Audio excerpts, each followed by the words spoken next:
Okay, Okay, so fine. rock and Yeah. roll. Thank you to everyone who has taken Hello. time out of your busy schedule to join us for this evening session.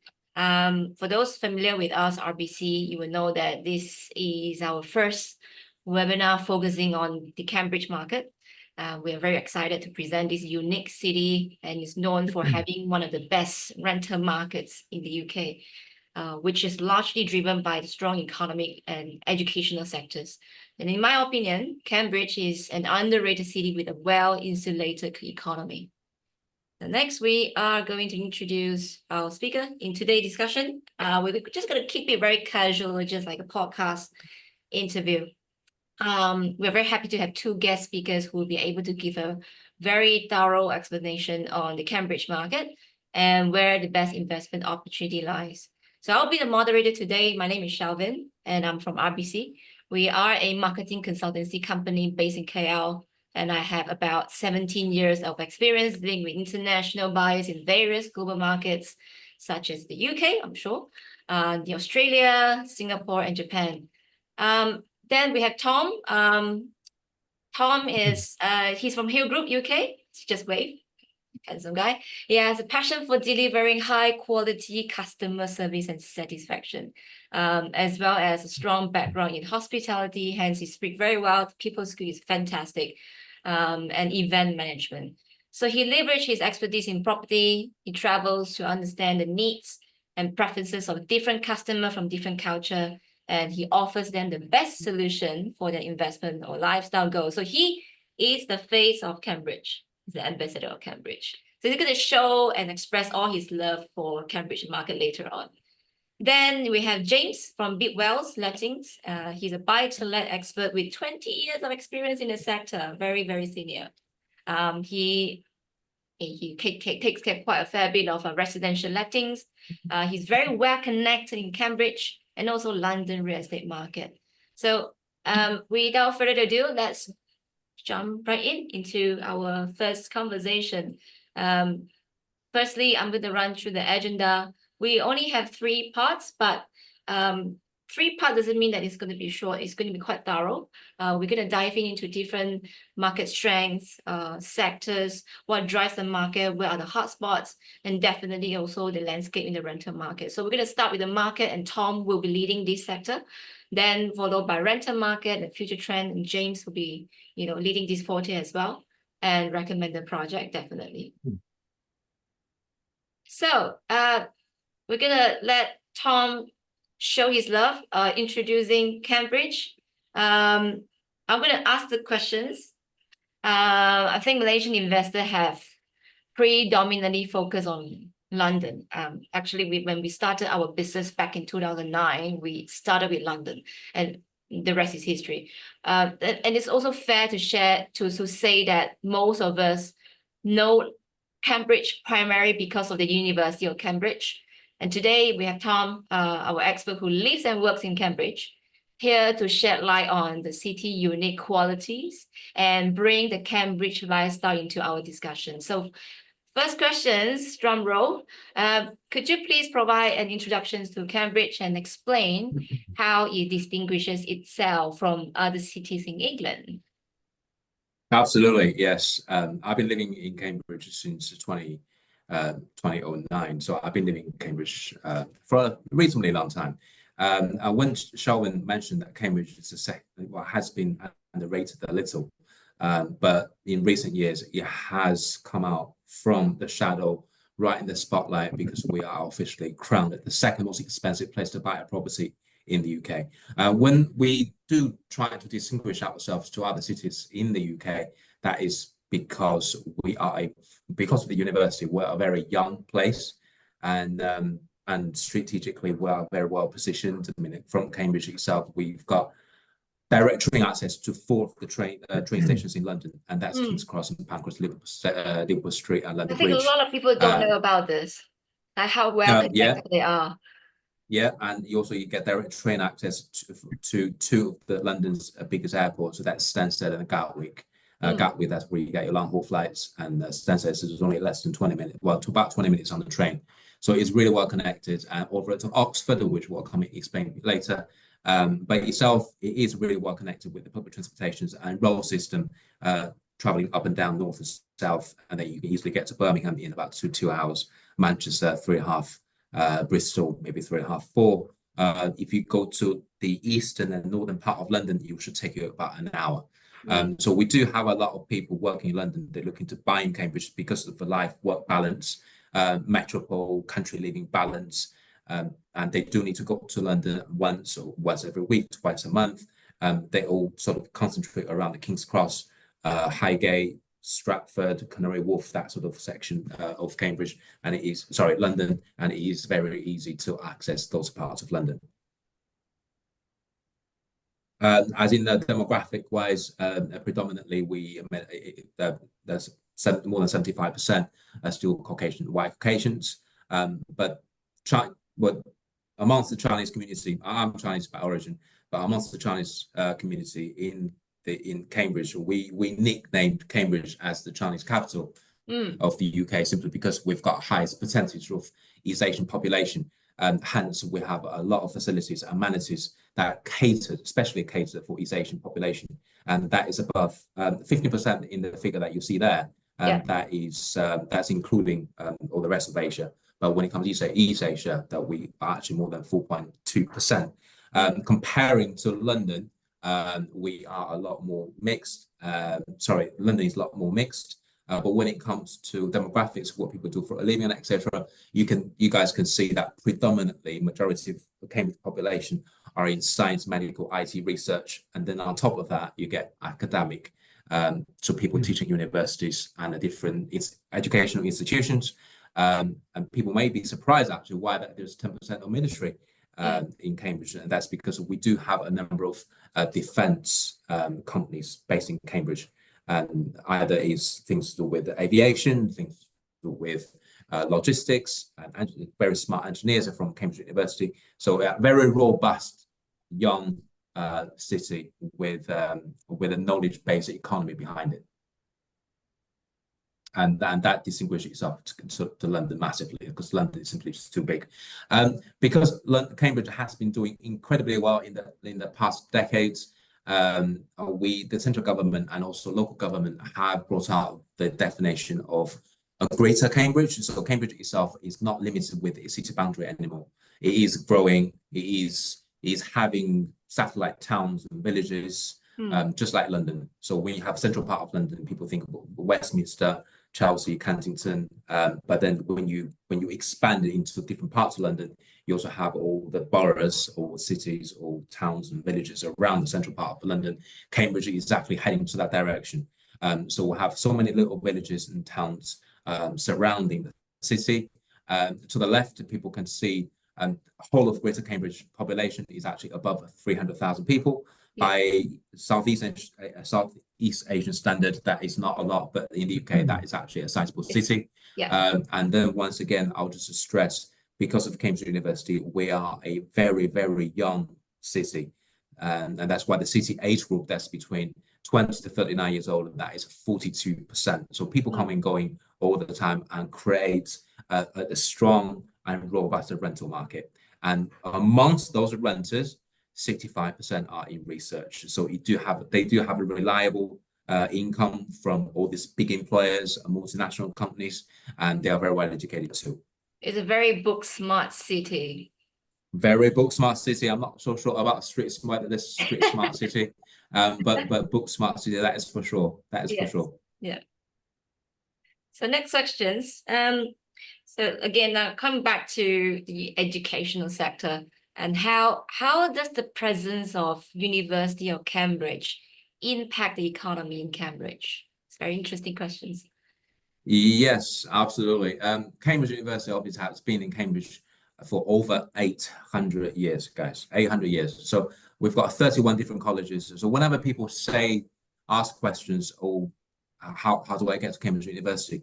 Cambridge University is like the central government of the United States, and then you have the different states under its umbrella. So, but all 31 university colleges, they all operate independently. So they will have their own admission systems, they will have their own accommodation systems, etc.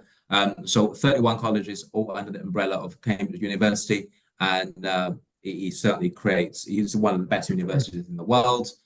We've got countless, more than 100 Nobel Prize winners. And since 1980s, late 1980s, Cambridge University has started a phenomenon which Financial Times quoted as Cambridge phenomenon, simply because of the innovation, the knowledge-based economy, and the impact it has to its surrounding area, which is Cambridge, and also London and beyond, much more further from the UK, the whole of the world. You can see that university contributes nearly 30 billion to the UK economy and supports more than 86,000 jobs. And Cambridge University is always takes its pride in saying that every pound that you invest in university, so when they do their research, they generate 12.6 pounds in return. So whatever investments that you put in university is in a way the very smart investment. And yeah.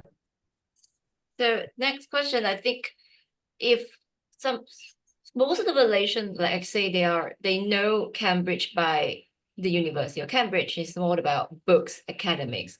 But some actually are not aware that Cambridge has a very high concentration of tech company, and it wasn't called as the Silicon Valley in the UK. So Cambridge referred as a tech city and has become a prominent hub for technology and innovation.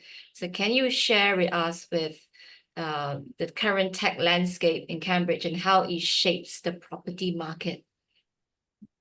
As already mentioned, that Cambridge has already been, well, not technically crowned, but certainly crowned for the second place as the most expensive place to buy a property in the UK. And that's certainly part of because the very well-paid sectors that we have in Cambridge. As I mentioned, that Financial Times quoted Cambridge phenomenon starts in the 1980s. There's so many spin-offs, or there's big companies with big ideas. They start going into the business, starting to the fields, commercial, and they start generating amazing returns. All university colleges will have a dedicated supporting team for their own spin-off projects. And that is part of the reason, that's one of the reasons why I have so many research parts and science parts. You can see, I mean, we've got 8 pictures or thumbnail pictures right in front of you. You guys, you can see some of the most famous ones.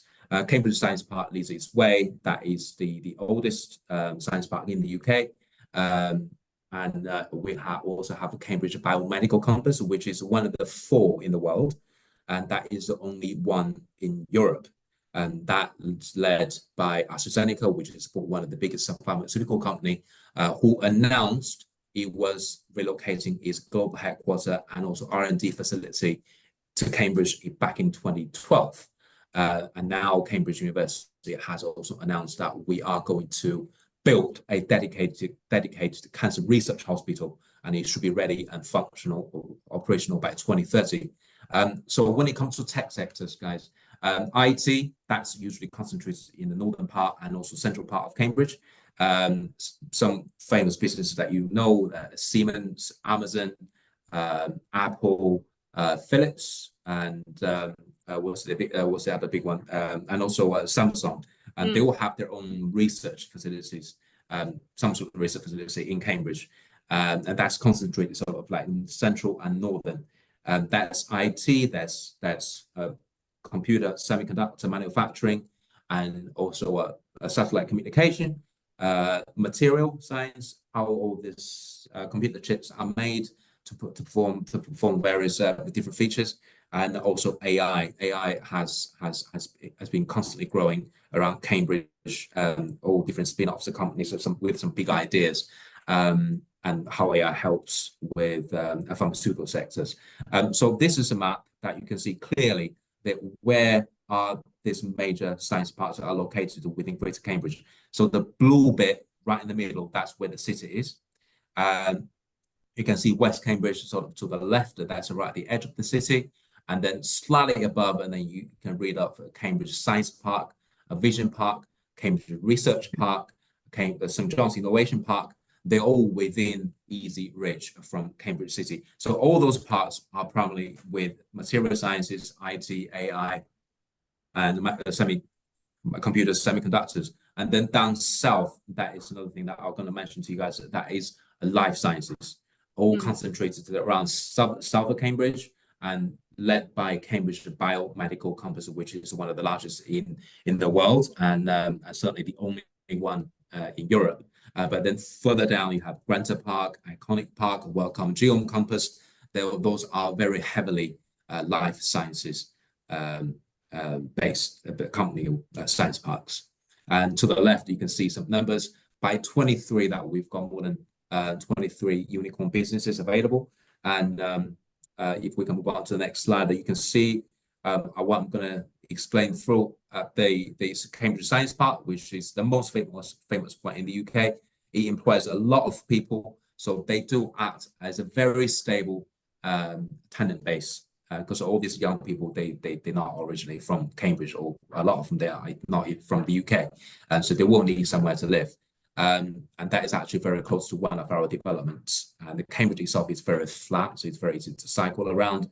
But you got 170 companies. One of the biggest Chinese tech companies, Huawei, has got a quite big setup in there, researching 6G, 7G, and 8G. Well, obviously now we're using 5G, but these guys that are well ahead. They're working on the next generation wireless communication. So yes, 61% of all those companies are originating in Cambridge, and this is a biggie for Cambridge. It's located right next to Cambridge, one of the best research hospitals in the UK, and there's called Addenbrooke's, and that's certainly because of Cambridge University. You can see the AstraZeneca, the global headquarters in there.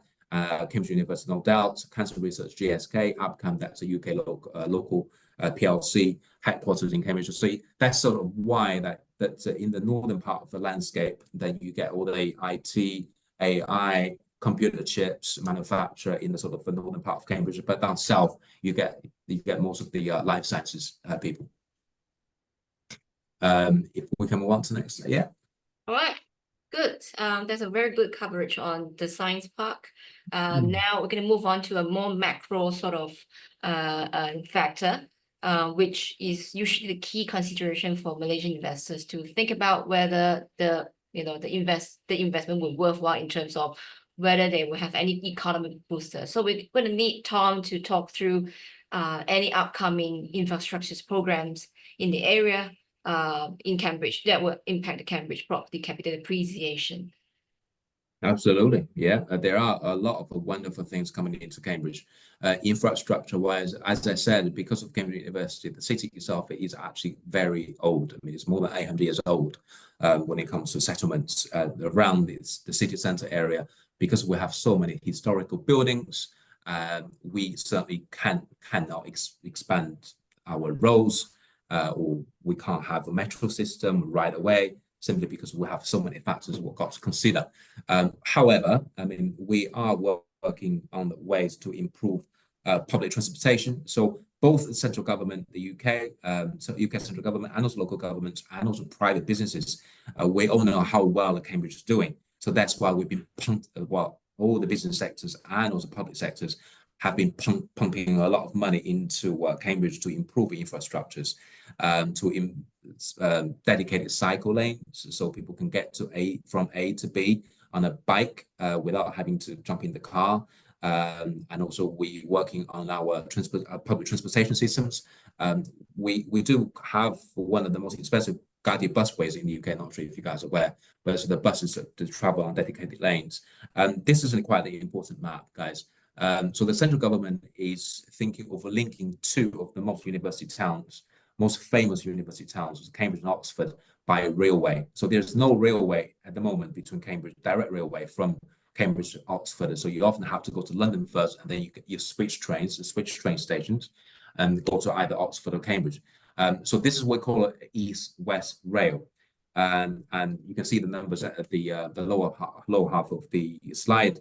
It's going to generate 160 billion increase in GVA and 5 billion once we complete the railway. And we're going to build a lot more new homes along that railway line, and simply because it's easy for people to commute. For the size of Cambridge, we have less than 150,000 people. We are going to have 3 train stations, guys. So if we look at the next slide to give you an idea, that we have two operational ones. We've got Cambridge Station and we've got Cambridge North train station. At the bottom left corner, you can see there locations. So the top one will be the north one, and the one in the middle that is central, and then we'll have a Cambridge Southern train station, which is going to be operational next year. Our Mali development, which I will be touching on, it is going to be the nearest Cambridge North train station, and the whole of the city is sort of growing towards the northern and eastern part of Cambridge, and the government is looking to link up the northern part of Cambridge and eastern part of Cambridge, creating another big quarter or new district of Cambridge. So there are a lot of opportunities. There are a lot of new developments going on in the future. Good. So once we have the infrastructures, we have the catchment areas, we're going to need you to guide us through on where the investment hotspots in Cambridge now, and what are the factors that will appeal both home buyers and investors. If you put in certain keywords into Google, you probably find everything about Cambridge is growing. Everything about Cambridge is growing when it comes to infrastructure, when it comes to people's income and quality of life, education. Everything is booming in Cambridge. There's only one that is not going so well, and that is housing supply. Correct. The housing supply in Cambridge is, because Cambridge itself, it has been growing in the past decades. There are simply not enough housing units. You're in a crisis mode, just like London. Yeah, just like London, just like a lot of certain parts of southeast of England. But Cambridge is so different, because the people in Cambridge, they can afford a lot more compared to a lot of parts of southeast part of England. And the map you see, this is probably one of my favorite maps. You can easily tell where the river is. The river is flowing right in the center of Cambridge from southwest to northeast. And the upper stream is in the west. So it's very similar to London in a way that the properties in the west are going to be more expensive to the east. And the whole city, the older part of the city, is sort of in the midwest area. But it will be outgrowing over to the north, where the Cambridge North train station is, and also to the east, where it says Cambridge East. Not sure if you guys are aware, we do have an airport which is on its way out. Okay, so starting from 2027, so it will be relocated into a different county. So it's not going to be in Cambridge anymore. But all of that land will be redeveloped into residential housing. So there'll be potentially 7,000 units coming up, but because we're building so many houses, we will be building so many houses, and there will be a lot of amenities and facilities put in place. So things like schools, doctor surgeries, commercial spaces. When it comes to commercial spaces, the people where they can buy things, eat, enjoy the time. So there will be a lot of things going on where it says Cambridge East. And our Mali development is the very first one. So kickstart the whole of the regeneration area in the Cambridge East. So we just next road on the opposite side of the road where the airport is at the moment. But the airport, guys, is not a airport like Heathrow or Stansted or Kuala Lumpur airport. It doesn't fly in commercial jets. It is just for leisure planes, or planes that fly in when they service them. So half of the time you don't even know the airport is there. But it is actually a vast open space at the moment. It's quite nice to look out to from some of our apartments. But I'm just going to touch to our development to the west, which is called Eddington, and that is coming to the end of its phase. Coming to the property locations, so we've got 5 different postcodes. So whenever you see CB, that represents Cambridgeshire, but CB 1, 2, 3, 4, 5, those postcodes are within the city boundary of Cambridge. So CB 1, 2, you can say a lot of those areas will be in the center of Cambridge. CB 3 is the most expensive one. 2023 average household prices above £900,000. Hence, that is quite a lot more in certain areas in London.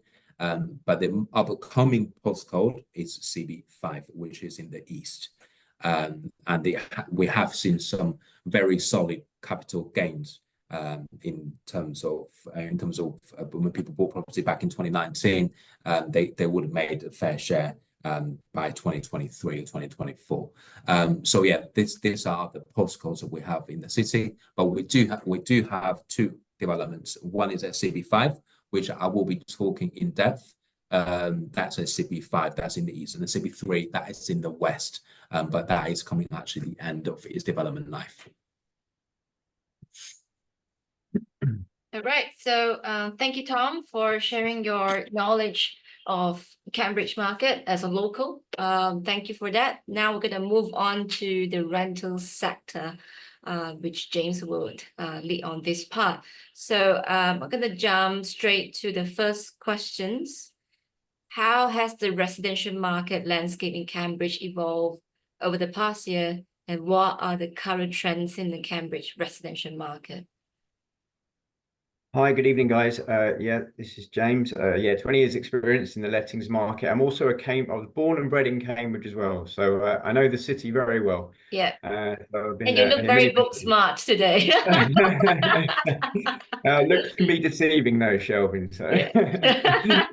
so the Cambridge residential market, if I could sum it up with one word, excellent. I've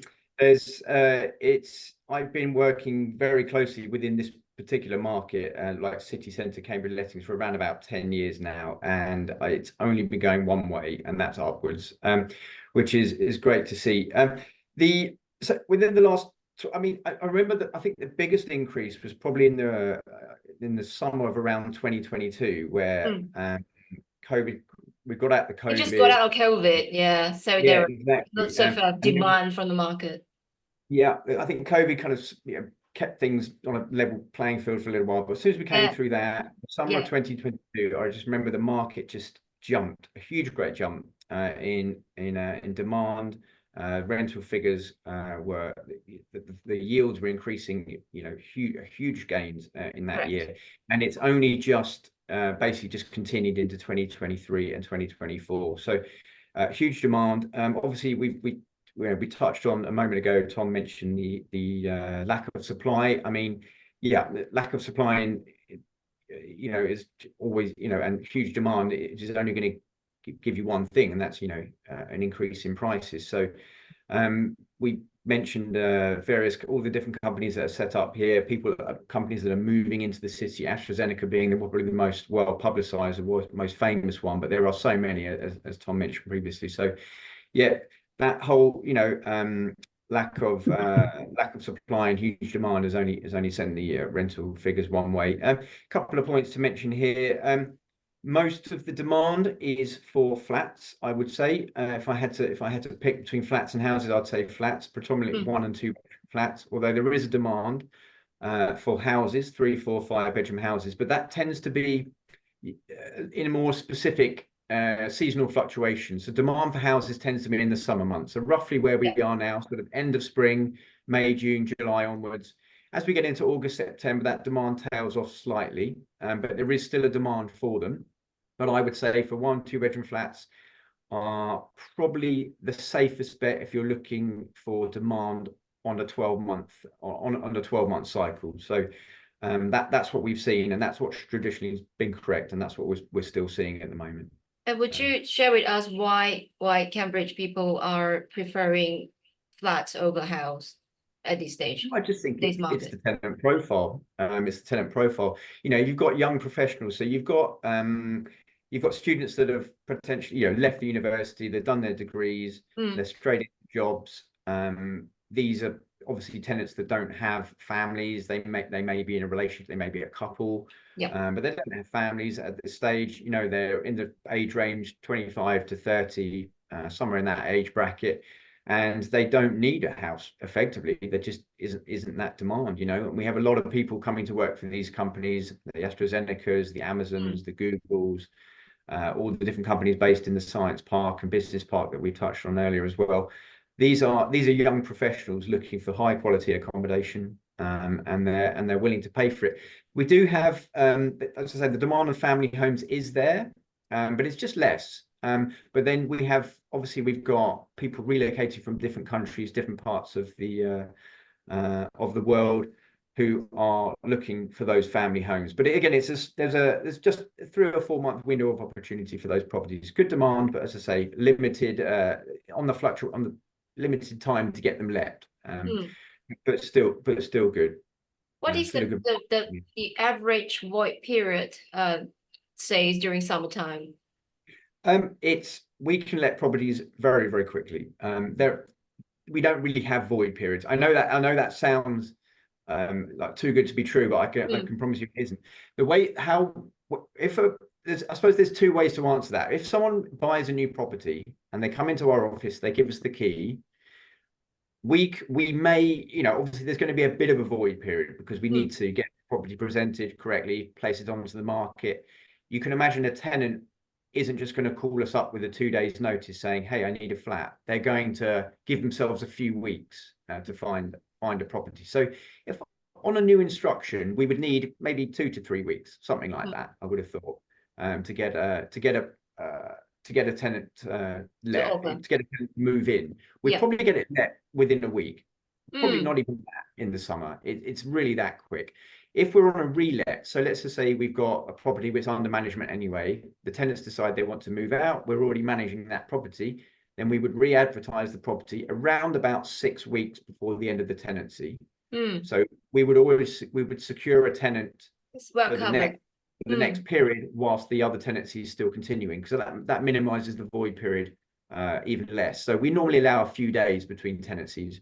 But if you're worried about void period, you don't need to be. There's enough demand in Cambridge and to avoid. And it's very fair to say that in terms of the market movement, the dynamic, a lot of people actually don't know how bad the housing crisis is in terms of the shortage of rental stock. Is very equivalent to what we experience in London. So for any London investors right here, if you're listening, if you own any properties in London, and you will know that how fast you can get a rent, you can get tenants in. So it's going to be quite similar in Cambridge. And in terms of the void period, the average says you get you get James to list out, for example, today. And within 2 weeks, 3 weeks, you'll be able to get a tenant's offer.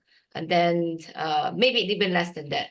And also James will be able to, sorry, go ahead. So I would say even less. Yeah. I mean, I think less. the 2 to 3 week would be to get someone actually living in the property. Correct. If the price is correct, if the price is right and it's with it on the market level and the property is presented correctly, it's highly likely in the summer months we would have an applicant secured within a few days. It's that quick, yeah. And James will be able to advise if the property would need some furniture to be able to attract tenants, or you can rent it out unfurnished. So I think these are all very personalized solutions. So that's what I mean, in terms of first home buyers especially, they will need a hand-holding journey in that sense. So James will be able to advise on that part. So we're gonna jump on to the next question, if you don't mind. What is the outlook for the rental market in Cambridge? And can you elaborate based on the current demand supply situation? I think we sort of touched on that just now. For rental properties in Cambridge. Yeah, I mean, the demand is going to stay strong. And we've touched on the supply and demand, which is not in line with each other. Again, 1 and 2 bedroom flats are the main drivers and the main properties that investors are going for at the moment. With a good example, we put a 2 bedroom flat on the market yesterday in the city centre. Within the first hour, we had around about 15 applicants looking to view that property within 1 hour. That's crazy. Honestly, it's that red hot. The market is red hot. And we wouldn't necessarily do 15 viewings on the property. We only need 3 or 4 or 5 viewings, maybe maximum, to find a tenant. How we would do it, we'd pre-qualify the applicants and then show the property. I mean, you mentioned in the slide here, properties invited up to 10 viewings. Yeah, that's for sure. You won't need to do 10 viewings to get a property let in Cambridge.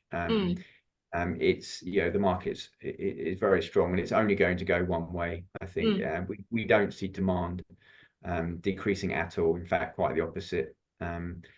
So yeah, we're very excited about where the market's going, and yeah, it's good to be involved.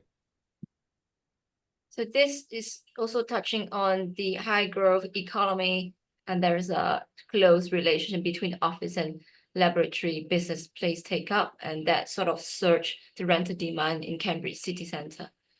Yeah, sure. Yeah, so the figures here are accurate, of course. Yeah, Cambridge rental market, exponential rent growth over the last few years, increase of 9% in the one-bedroom flats, for sure. One bedrooms, yeah, for some reason the one-bedroom flats have seen a big pickup in the rents. I think it's potentially because with a two-bedroom flat, the ones in the two-bedroom flat, with a two-bedroom flat, you're covering like a single person that would like an extra room, or you've got a couple that like an extra room, or you've got two sharers, so they've got a room each, or you've even got a couple that have maybe a small child. So you've got 4 different areas of the markets covered with a two-bedroom flat. We traditionally saw two-bedroom flats over the few years ago. We were seeing two-bedroom flats were the ones that were growing. They're still in huge demand, but one beds are catching up now. Catching up in terms of the demand and even the rental figures. I'm assuming, you know, I think the market for that is because obviously if you're a single or a couple, you don't necessarily need an extra room anymore. So we've just seen a lot of demand for the one bedrooms, and so they've probably had the biggest yield, I would have thought, over the last couple of years or so. But we're still looking at an increase of 5 to 10% year on year in terms of the yields and the rent increases that we're getting. So okay. So that pretty much leads to the next questions in terms of figures. How have the rental rates in Cambridge changed in the past year? So the next slide is for James to just walk through the figures with us. Yeah, sure. So yeah, the figures, like I say, we're looking somewhere in the region of a minimum of 5% year on year. But some properties are achieving a lot higher than that. As I say, you've got the 2 different graphs there, the detached village home, 2-bedroom flat, 1-bedroom flat, and terrace townhouses. So you can see every single year we're pushing increases forward on there. As you notice, the 1-bedroom flat is 11.5%. Yeah, 11.5%. That's phenomenal. Yeah, which you know, which is evidence from some of the lettings that we've been doing for the 1-bedroom flats. I mean, it's phenomenal, really. But you know, I think where we were analysing this the other day, and we're thinking, you know, although the salaries are huge in Cambridge and people are earning plenty of money, not everyone's completely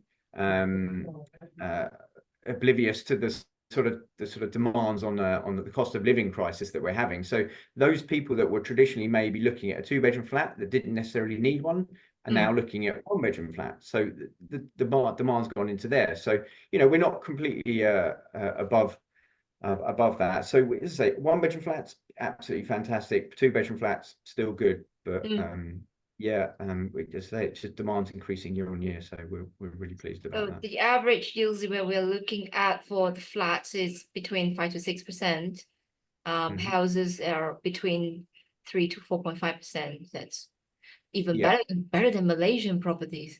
Yeah, I mean the houses. Yeah, there's less yield on less yield on the houses, and that's just purely because I think the demand is a bit more it's more seasonal. But for the best return on investment, you'd be looking at 1 to 2-bedroom flats. But I wouldn't discount houses if that was your preference.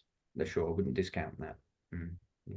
All right. So next questions. We're going to touch on the tenants.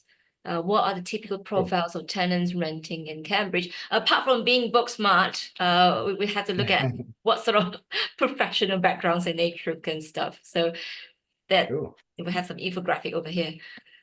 Yeah, the infographic I think breaks it down quite nicely. I mean, Tom mentioned in his part about the types of tenants that we've got here. I mean, this sums it up quite nicely. You've got a big chunk there, 40% tech and science. I mean, I suppose that goes without saying, really, given we've got the various science parks, the biomedical campus in and around the city. That's the big driver, and obviously those those people working in those sectors are earning way above the national average in terms of salaries. So that is all just going to drive through into the property prices, and also then drive through into rental prices, of course, as well. The second there, we've got education. So obviously Cambridge is a university town. You've got no end of sort of visiting professors, fellows, academics coming to the city for a few years and then off again. So that's driving into that. We're not so much, I think we're not so much focused on students as such. We don't have a huge focus on lettings to students at Bidwell's. There's enough professionals out there to drive the market. The students tend to be a slightly different market for us. A lot of the university have got their own accommodation anyway, so most student accommodation is dealt with internally by the university. But we don't really need that market. What we're looking for is the university, but the professors and, like I say, the fellows and the scholars that are visiting. So again, moving into the next one, we've got the medical profession. Again, that just ties in straight with Addenbrooke's hospital, doctors, you know, all the consultants that are coming through. Addenbrooke's hospital, which is on the biomedical campus, is a huge hospital, big university hospital, lots of research going on there. So again, we're pushing, we've got tenants coming from that area, again, earning way above the national average in terms of salary as well. And then some of the smaller areas, we've got sort of professional services. We're talking things like accountancy, the legal profession, that kind of thing. Defence is an interesting one. We've got quite a few tenants that are military, are visiting US military. There's a various RAF bases around the city, and there's a lot of US military and government contractors that come in and they want to rent properties. They don't like to live on the bases. In fact, a few of them do, but a lot of them like their own accommodation. So a lot of people from there, and they get their accommodation paid for as well by the US government. So that's, you know, in terms of safe rent, they go, there's another, it's fantastic because, you know, they're getting their rent paid for. So that drives into the rental prices as well. So yeah, plenty of young professional tenants to choose from. Very strong profiles. Next questions, it's pretty much need to pick on your professional experience through 20 years of, you know, practicing the market.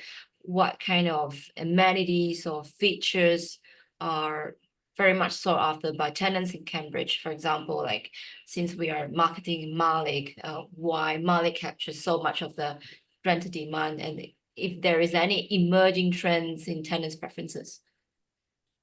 Yeah, sure.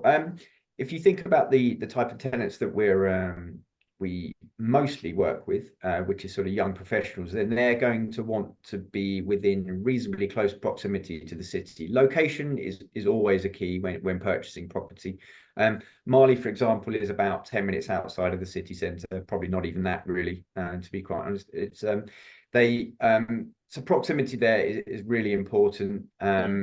It's a great location. You know, it's on the north side of the city, so you've got the proximity to, as Tom mentioned earlier, the science park, the business park, Vision Park. But having said that, you know, it's not that hard to get to the south side of the city from the north side of the city. It's a relatively small city. I'm sure I've never been to KL, but I'm sure KL is much bigger than Cambridge. So but it's, you know, you've got so locations is the key. They want to be within a 10-minute drive to the city centre, or 10-minute bike ride, something like that. Obviously, amenities on the doorstep as well. For convenience, they don't want to be too far from a shop where they have to pick up some items or some cafes. So anything there is within 10 minutes walk, doing their daily errands are deemed feasible. Exactly. Yeah, absolutely. Marley's got some amenities on site as well. So your local convenience type things. I mean, Tom will explain better than me on that. But in terms of properties, you know, they want if you're paying a lot of rent, then you want nice property. You want a nice property to live in. You want it modern, functional, and well insulated. Yeah, well insulated as well. Absolutely. In terms of specifics, you know, I think, you know, for 2-bedroom flats, you know, a couple of bathrooms, always works. Bit of outside space, Parking is reasonably important as well nowadays. Or whether it's allocated parking, but some form of parking is quite useful. Bike stores, these types of things. So I know he'll sort of incorporate all of those into their properties. So I think it's got it well covered. Yep. Thank you. That's very well covered. Now we're gonna touch on the future trends. What is the outlook for the Cambridge residential rental market in the next few years? So we're gonna touch on the drivers for the rental demand in Cambridge. So over to you, James. Sure. Yeah, I mean, looking at it, it's again, it's only seems to be going one way. To be quite honest, we've got, there's no shortage of companies moving, tech companies, biomedical companies moving into the city, but not only the ones that are already here are already expanding their operation, which is important. We've talked about lab space a little bit in this. We've seen a big uptake. The commercial department has seen a big uptake in companies developing lab space to feeding into the biomedical campus and feeding into these R&D companies. So it's just going to increase demand. There's just going to be a huge need for more properties within the city and more demand. I only see it going one way. We've got the figures here that we mentioned here. As you can see, the laboratory development pipeline is just growing and growing. It's almost doubling over the next couple of years. So this is only going to, as far as we can see, it's only going to go one way. So I think we're in a really exciting position in terms of properties in the rental market in Cambridge coming forward. So there will be about 10,000 additional high-skill jobs into Cambridge economy. So it's a very, very phenomenal. It's an impressive number. That's a big mean jump. Yeah, you're gonna need like at least 5,000 new homes to be added in the next couple of years. Exactly, and whether that demand is kept up with the developers, I'm sure, but you say it's going to feed into the prices and the rental. Exactly, and the planning process is not entirely easy as well. We don't know what the new government will do, but no, well, they say they're going to make it easier, but who knows? Who knows? Tom Exactly. knows better than me on that one, but who knows? But as I say, we're very positive about the next couple of years, certainly for our investors. Good. Thanks, James. So now that Tom and James have provided, foundational information, the key advantages and valuable insights, we would like to introduce you to an investment opportunity that could further enhance your portfolio. So Tom will now present his favorite project in Cambridge. So Tom, the floor is yours. Well, yeah. Look, I'm very excited to introduce our most exciting and also the most thriving part of Cambridge.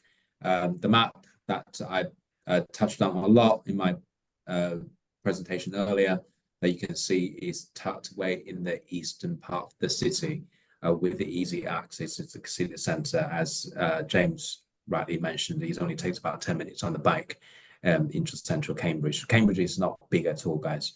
So don't compare it with London or Manchester or Birmingham. Cambridge itself, city itself, from north to south, you're looking at about 10 to 12 kilometers long.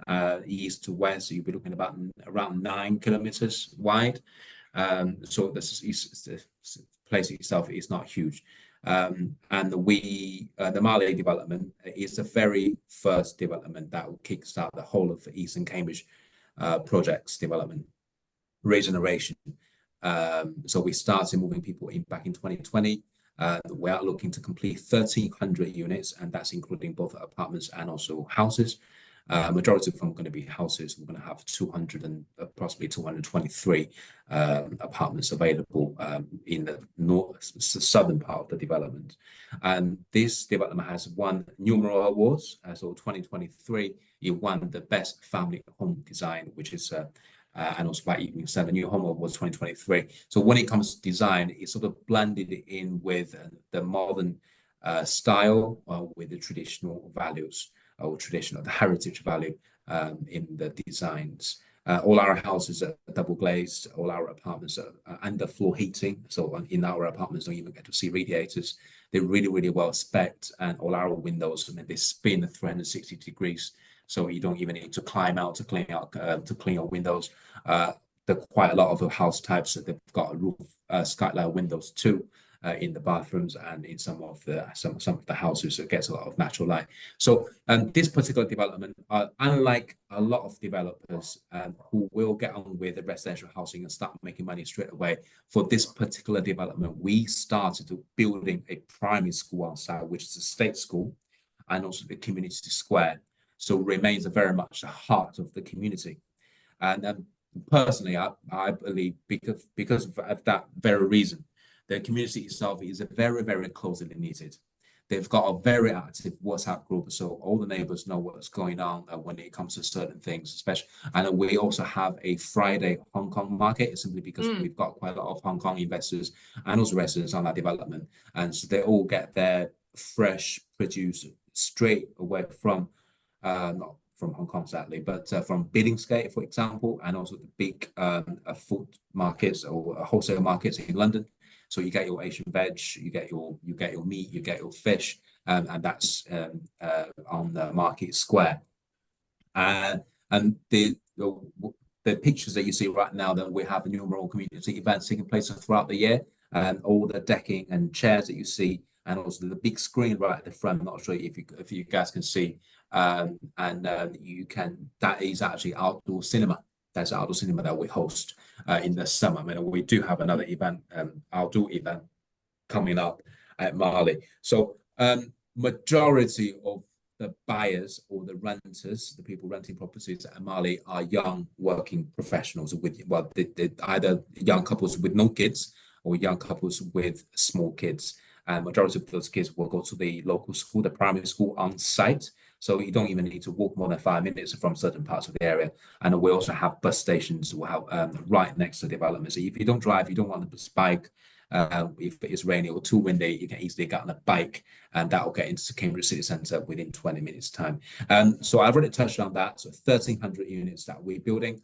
Apartment are leasehold, 250 years, and houses are totally freehold. I'm also just going to touch on the state management charge. So there's a state management charge for freehold houses. So at the moment, the charge stands at £212.78 per year. Okay, but apartments obviously will be more. So it's on top of the state management charge, you're also paying the block service charge.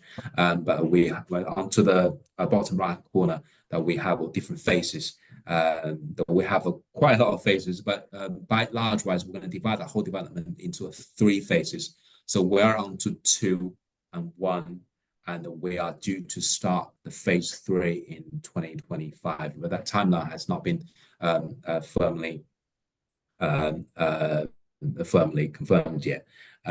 So yeah, it is truly a most exciting part of the eastern part of Cambridge, and you can see how well it is connected, all the business parks. And if just before the page, sorry, so you can see that by bike from Marley that you can get to Cambridge North train station in 50 minutes, and that is the nearest train station by distance. However, if you want to go to Central train station, it's a little bit further, only fractionally further away, but you get to Cambridge Central train station. Majority of our residents, they do bike a lot, simply because it is the most popular way and also the easiest way to get around in Cambridge. And you can see how easy to get to London, the King's Cross and Liverpool Street. Less than an hour, you'll be at King's Cross. Stansted Airport, 30 minutes. That is a holiday airport, as the Brits will tell you. If you want to jet off to places like Valencia, Barcelona, Italy, or Greece, have a sunny escape, and that's where usually people head over. So you can take the train 30 minutes and you'll be on the plane. And Marley, as James mentioned, that it is interesting that Cambridge gets some military personnel, especially American Air Base, people working in American Air Base, they decide to live in Cambridge. Marley is in the east sort of corner of where Cambridge is, and you can easily get onto one of the highways, and then you can get to one of the largest air bases in England, and that's called the Laker Heath in about 40 minutes time. So but in American term, commuting less than an hour, that's normal for them. And you can see there's 3 major business parks around where Mali is. Cambridge Science Park, I already touched on that. Cambridge Business Park, and that's where BBC and Ernst & Young, one of the big fours, is. And also Arm. I'm not sure if you guys heard about Arm, but I'm sure that a lot of you guys have heard of NVIDIA, the computer microconductor making company, NVIDIA, that once it was crowned the most valuable company in the world because the share prices just went crazy in the past 18 months. But he tried to acquire Arm back in 2020 with 400 billion US dollars, but that didn't go through. So the parent company of Arm, which is SoftBank, which is a Japanese bank, didn't agree to it. But now the value, according to the stock value market, Arm is valued at $1,600 billion. So, and they started in Cambridge. It's totally born and bred in Cambridge because of the university, and it's floated in the British LSE, London Stock Exchange, and now it's Nasdaq. So that's one of the most famous or proud businesses that are born and bred in Cambridge that all Cambridge residents know about, and it attracts a lot of people from around the world. Either it's Malaysia, Singapore, China, Hong Kong, America, and when they come here, what do they need to do? They need the housing. Yeah. So yeah, that is the general outline of Mali, and that is a 2D map. So how we've divided into development into different phases. So the green, that to the left, 7, 8, 9, 10, 11, that's phase 2. Everything in yellow, that's phase 1, but we'll have small phases divided out in phase 1. But as you can see, how much open space, how much green space we will have. So this map sort of cut in short, but to the right-hand side, you see the tennis courts, football pitches, and also above you have an allotment, so people can grow their own vegetables, potatoes, or anything that you want in there. And how much green space. We'll have a central landscape belt right in the middle, which is number 6, and that's called the Gregory Park. It's beautiful in the summer months with a lot of flowers, wildflowers flowering. And the big green part, as you can see, there's not a lot on there, but a big part where it says 14 is, and that is a playground for the primary school. The primary school only opened its doors last year, so I believe it was October when it started operational. So we haven't had an Ofsted inspection yet, but considering how many scientists' kids go to that school, I would imagine when the Ofsted inspection report comes out, it should be pleasantly well perceived. And all the apartments, guys, the apartments are 8, 9, 10, and 11. And the ones that we're completing in the next few months are 11, and number 10 and 12. And that's where the community square is. Number 13, that's where the community center is. So that is where the Hong Kong market becomes available. I've got one of the questions asking about any particular areas in Cambridge that Asians love to buy houses at. I would imagine that Mali is one of them. It's purely because when you buy property, a new property, it's less hassle. I mean, I'll classify myself. I wasn't born in the country. But when you came over here and you don't know the trades, you don't know how the system works. But when you buy a brand new property from a reputable, from a very reliable developers like Hill, and then you know you're going to be looked after. I mean, we won the best large developer award, the Gold Award of 2023. That was like the Oscar in the construction industry in the UK. So that meant everybody was really excited and happy about it. So we were crowned. So we were the best the large developer 2023, and obviously we'll continue to try to be. And our recommendation rate is above 96%. So when people buy their properties from us, our properties, you know that you'll be looked after, not just how we built it, but the customer service will start taking over once the property is completed. So in the weeks or months to come. So you get a standard 2-year warranty inside. For those of you may be familiar with the UK properties, when it comes to new, so you get standard warranty inside for 2 years. So if anything that's not been fitted properly, that will look after, will come and fix it, it will make it right for you. But externally, is 10 years. Externally, it's 10 years. So anything, maybe something on your roof, on the rooftop, or brickwork, or drainage, and etc. And that's something that will also look after you for the 10 years to come.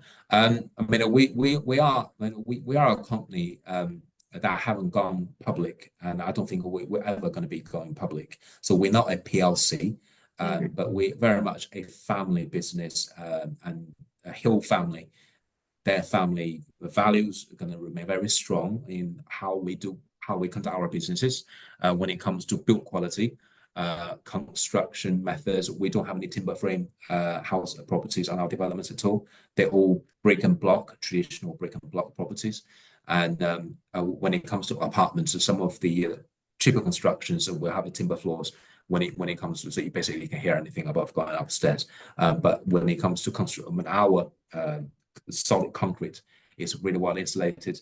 The majority of our properties will be EPC rating starting from B. EPC, that's like UK certificate, certifies how well insulated it is. So it's B considered very, very high. You don't really want A, because A, that's just going to be the concealed box. But C and B are usually very good. I mean, this will give an outline of our apartments. You can see the prices and also sizes they're starting at.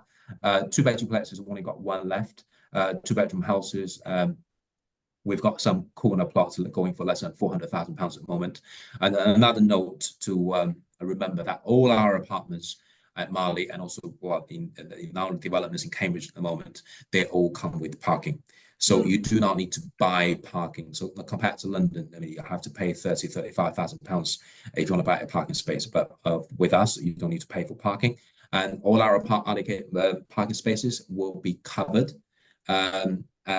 So all of the complexes or buildings will have a complex of its own with fob access. So only the residents of these plots can access that garden. So they're not open to public.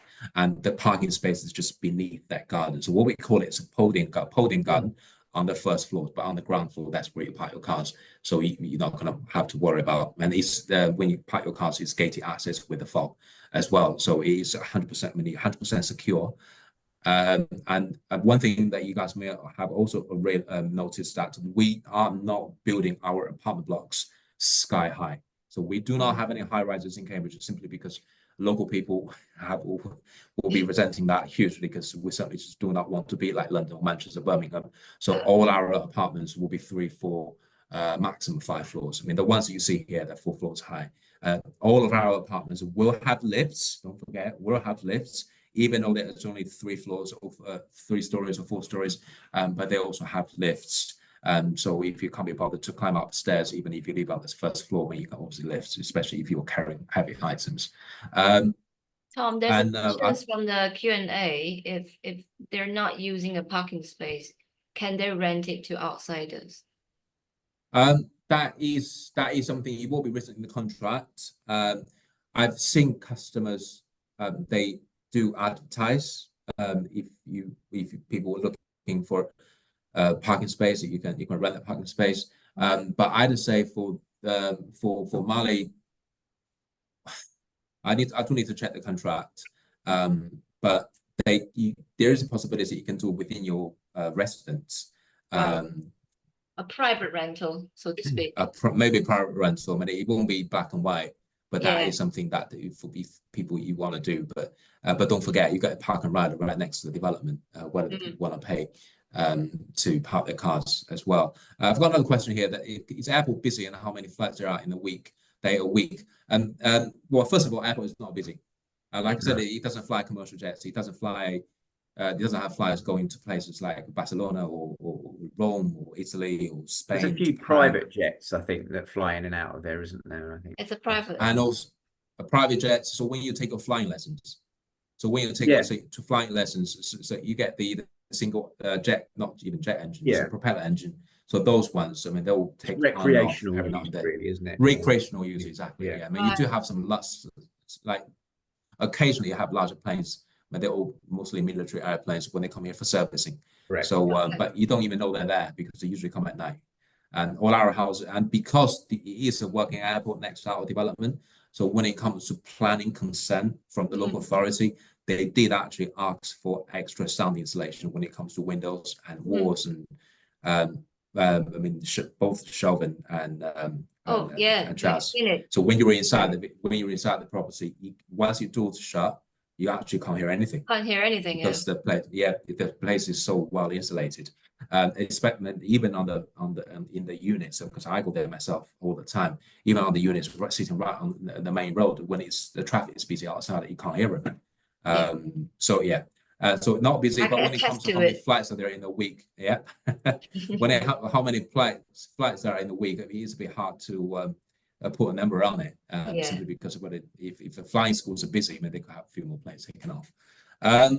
But that will give you an idea. So 250 years lease, then you have a put-in garden with fob access.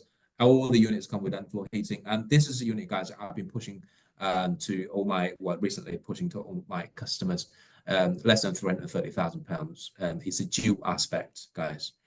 So when it comes to Asian culture or East Asian culture, this is a very sort of square, so there's no space wasted inside the property at all. And when it comes to balconies facing north, and you have two separate windows facing south, and you also have another window in the bathroom. Very highly desirable. And you get 15. James will definitely second me on this, but you get £1,500 easy with parking for an attractive plot like that. Around the first floor. Yeah, absolutely. Yeah, at least brand new for these. At least £1,500. At least 1,500. Exactly. And people, because we have a lot of people coming from other parts of the world.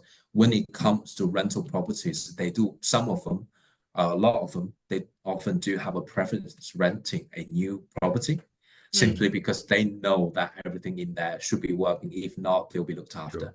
They don't have to. They don't have to get a plumber in at 12 o'clock, because that's our job to do it if anything goes wrong. So, Jane, the 1,500 rates, is it furnished or unfurnished?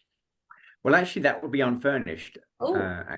Yeah, I mean, you could, in fact, I'd say probably around about 80% of our portfolio is unfurnished property. So you don't necessarily have to furnish a property in Cambridge to get it let. I know I used to work in the London market, as we mentioned earlier, and basically you had to have a furnished property to rent it in London. Yes. I don't know why, whether it's the logistics of moving furniture around, I don't know, but it's less of an issue in Cambridge.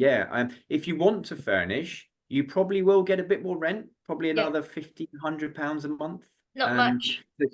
Not maybe a little bit more, but then you don't have to. You don't have to have that initial outlay of furniture. It's not going to stop you getting a tenant, put it that way. And I'd say most of our portfolio, I'd say about 80, perhaps a bit more, 85% of it is all let unfurnished.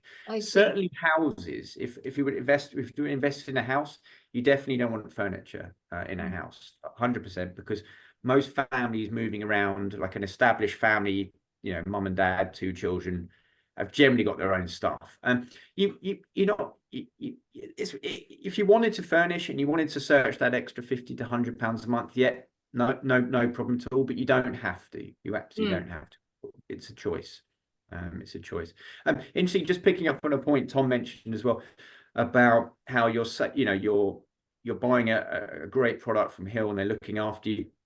Bidwell's work quite closely with Hill in terms of investors who are buying that want to let out. So we have quite a close connection in that. So we actually offer a service certainly for international investors who are not necessarily going to be in the country when they purchase the property. The completion may happen at a point where they're not available to come here to collect keys, etc. So we would actually have an agent that would go to the development, meet one of Tom's team, and do the key handover.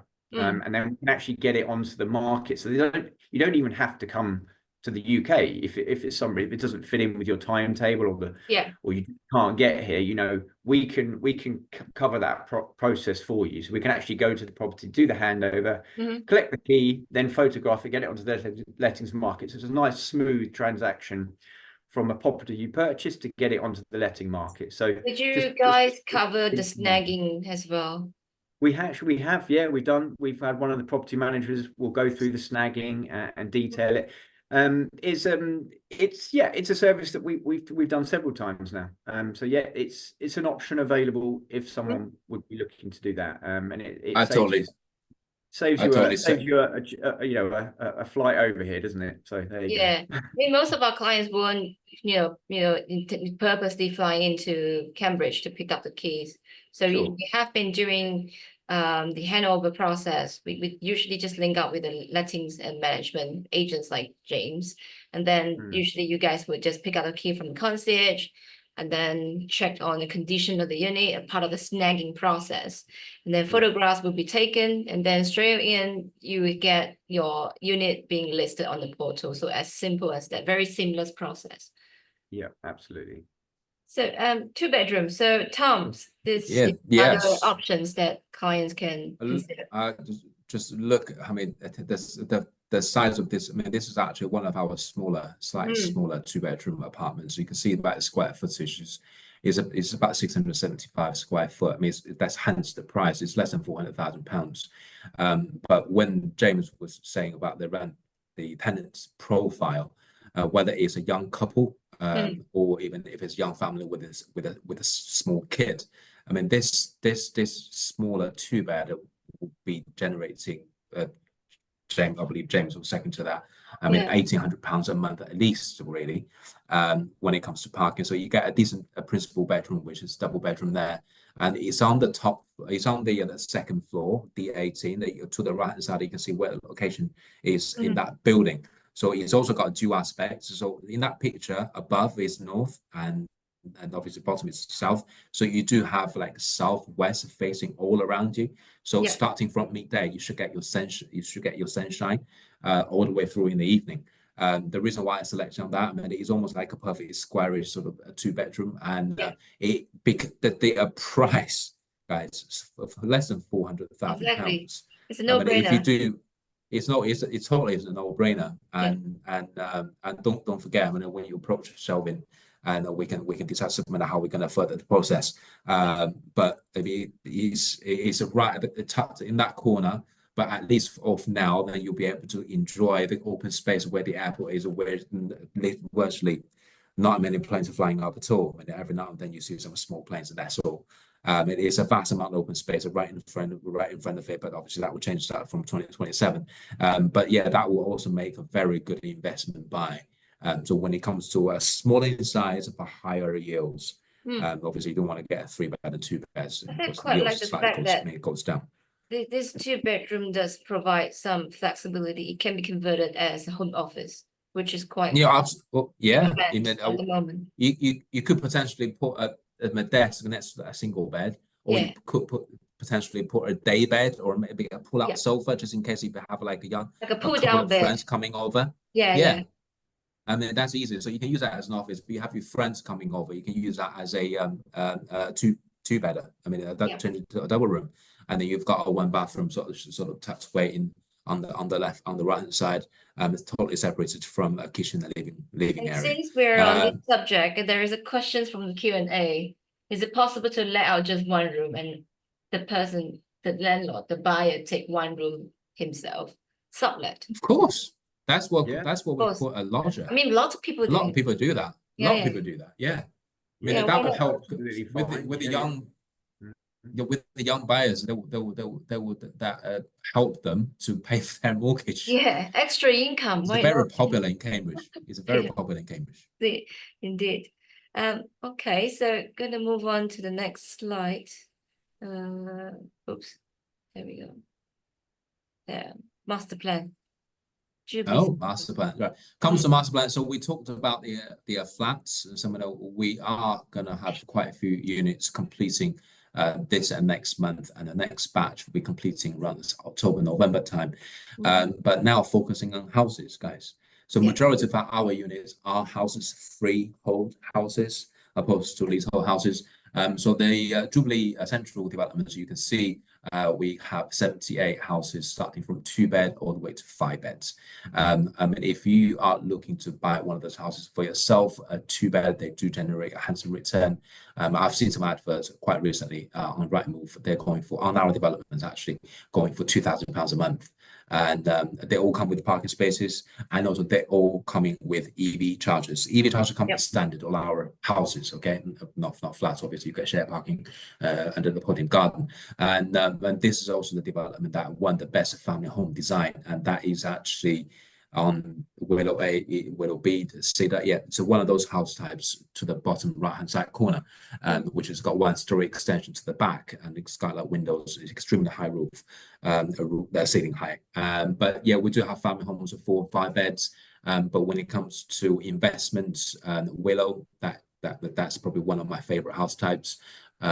Entry level, you're looking at £625,000, but you get 3 decent sized bedrooms and an open plan kitchen, a living room downstairs, which is more than people like. And the Holly and Lavender with our 3-story 5 beds, ideal family homes. So if you're looking to use one of those large substantial family homes as your own home, or if you do decide to move to Cambridge. Next slide that we get is some rental information. Once again, 1-bedroom apartment up to 1,525. But these figures, James probably think they are slightly outdated now, because these figures are 2023 compared to the figures that James was on 2024 figures. And but to the left, you can see some of those are the real adverts on the right move. So you can see the 3 beds going for £2,500, and for a semi-detached 2-bed going for £2,100. At the bottom one, that's not on our development, but it's not too far away. That's a 1-bed for £1,650. So that gives you some insight. You could put 5% on those numbers on the right hand side.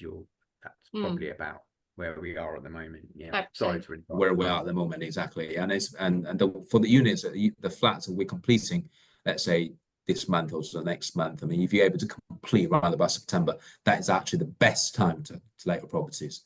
That's when the students are coming back. That's when the young working professionals starting their jobs. So in a way, I mean, if we action quick enough, you should be able to start earning money straight away. So yeah, tenant profile once again, that when book smart people don't like changes when it comes to living environment. So that's why we have such a high retention rate. So 48%, that's 24 months. So once you and James did mention about the government contractors or the military people, when they come over here, they'll be on here like 24 months or 36-month contracts. So and they get their accommodation paid for. So if they will probably just sign on the contract for 24 months, 12 months, if they like the place, if they like the location, if they like the specifications. So you don't have to worry about them, and they're totally self-sufficient for the next 2 years, which is for a lot of investors, that would be like a dream. And don't forget, these people, they do have very reliable jobs. So it's unlikely they're not anything to happen. So yeah, book smart people certainly don't like to keep moving homes all the time. So once they select the place, they'll like to get settled, and they will be happy there. Especially when it comes to apartments, guys, it's going to be almost hassle-free, and it's a lot safer, because wherever you got to go in the block, it's a fob access. So like houses, obviously you've got your own front door, you have your garden, etc. It's slightly more security measures got to think about. But when it comes to apartments, it's almost like trouble-free. Okay, maybe we'll moving on to the next slide. To give you guys some information about our company, Hill, I've already said that we won the Best Developer Award 2023, the Golden Award, and that was like the Oscar in the UK's construction industry. And we are also the 2nd largest private developer in the country now, closely behind the Bloor Homes. And they are the largest, but obviously you've got the big PLCs like Taylor Wimpey, like Barratt, like Barclay. They're all like big PLCs. I mean, they're obviously a lot bigger than us. But as I said, the Hill, that is the family name of the business owner. So whenever we build a house or develop a block, our CEO, so the person starts the business, always say that's gonna have my name written above it. I will personally make sure that house, the person in that unit is going to be happy where he live or where they live. This is just the prizes where we won more than 500 industrial awards, recommendation rate more than 96%. So we are a reliable builder, multiple award winner, builder, you know you're going to be looked after, especially when it comes to our customer service. I mean, this is the family, guys. This is the family. So we've got the guy in the middle being awarded with an OBE by the Queen, of belated Queen, and the 2 sons standing behind him. So the business started in 1999, and it's family owned, and it's actually on the 25th year. And for the first time, that our annual turnover just hit above £1 billion. And we've got more than 12,000 units in the pipeline in and around Cambridge. And also some background information for the particular family. They actually live near Cambridge, in one of the most affluent villages south of Cambridge. So yeah, you could say they locally born and bred. So that's why they also share that passion and love for Cambridge. And now we are developing all over the country. So we have developments in London, developments in Cambridge, we have Oxford. In future, we'll have Bristol. So if you want to closely follow us as Hill, we are a company that's definitely on the up. So we start acquiring a lot of land nationwide. It's not, but by presence, we're definitely the largest builder around the Cambridge area. So just going to do a bit of a commercial break before we wrap up. So we're going to showcase Malik this weekend in KL. We are going to be at One World Hotel in Petaling Jaya, just next to One Utama shopping mall. So shop houses, shop for flat, then you can go to shopping mall for clothes. You can book your slots. There's a QR code. Scan the QR code, then it can take you straight in to the WhatsApp of my number. So we would prefer you to secure your personal appointment slot so we can make sure that we are available to speak. At the same weekend, we are also showcasing another London property under Hill Group as well. So there are choices. We are going to offer some variety. Of course, in terms of market knowledge, Tom is going to be available to speak in the afternoon. We can put him on Zoom if you want to speak to him. We also have mortgage consultant with us throughout the weekend, and a legal advisor as well, a solicitor from the UK. So it's like a full-fledged personal workshop for you. We will have all the information available this weekend. Again, just scan the QR code, reach out to me, then I can sign you up for the personal slots. So let's wrap up today. So thank you, Tom and James.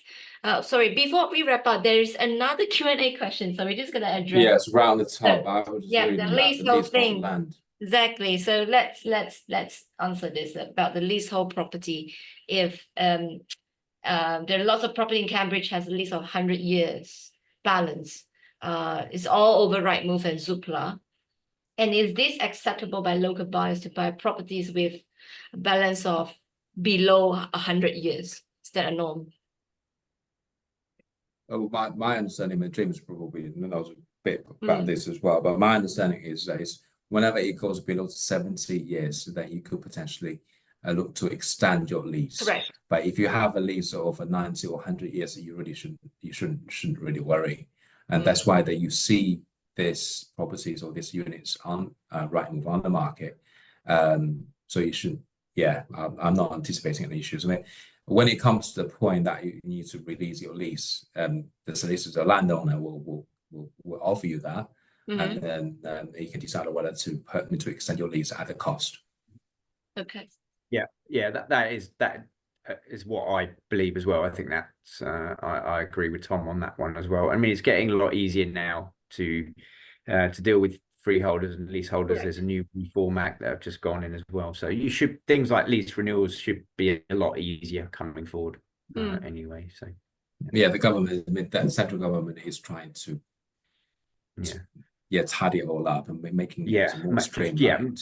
Exactly. Yeah, just make the process more transparent, the relationship between leaseholders and freeholders. So that should improve in the coming months, years. If not years, something like that. So that's one of the pledges of the new government. Sorry, Shelvin. It's okay. One more question is relevant to rental. How many beds are easier to rent out in Cambridge? I think James has slightly touched on as well, like 1 and 2 beds.